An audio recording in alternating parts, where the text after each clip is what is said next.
Hello, my name is Ricardo Costa. I am an Ag Strategy Manager with the Nature Conservancy in Wisconsin.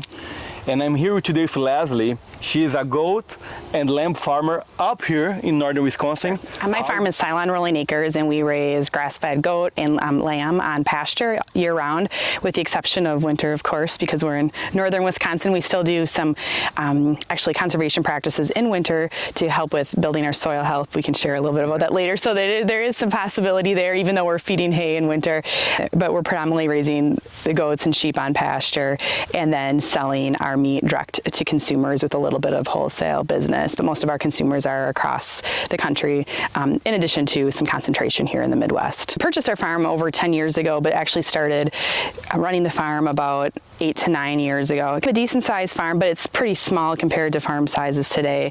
And we knew we needed to be creative in how we utilize our land, and raising goats and sheep, aside from a market opportunity of our region and our country continues to become more diverse in population, and that diversity comes with different taste preferences and food demand.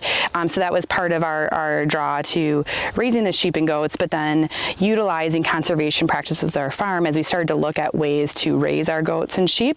I learned about rotational grazing practices through USDA's NRCS office, and the more I learned about it, the more it just made total sense, not only for how we manage our animals, but also managing our land and water resources and our soil. And then also just simply from being a new farmer, it really has helped us keep our cost for raising cost of production as a farmer down. So on top of all you're doing here on your farm, you're also a founder member of one of the groups that TNC and FSF support. Do you mind sharing with us the reasoning behind why you wanted to found a group and how that helped you to shape what you're doing today?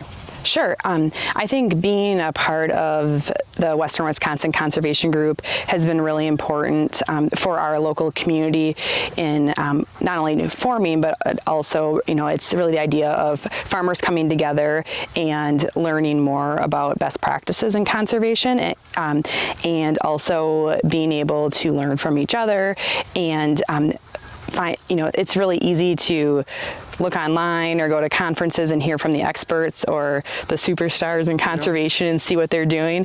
But to be able to put it into practice locally is, I think, more impactful than doing some of those other things. And I think the WCC has been a really important piece for that, and I find that also not only just for us as farmers, but also I think it's a way for us to also share what we're doing to be good stewards of the land and how we're continuing to improve within our community too, and with our neighbors. As you know, FSF and TNC, they have working very close, not only with your group, but 7 across the state.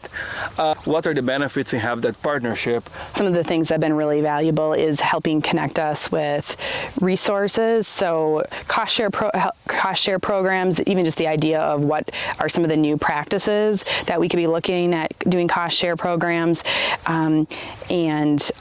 in the idea to help encourage farmers like myself or others to try out a practice on some land.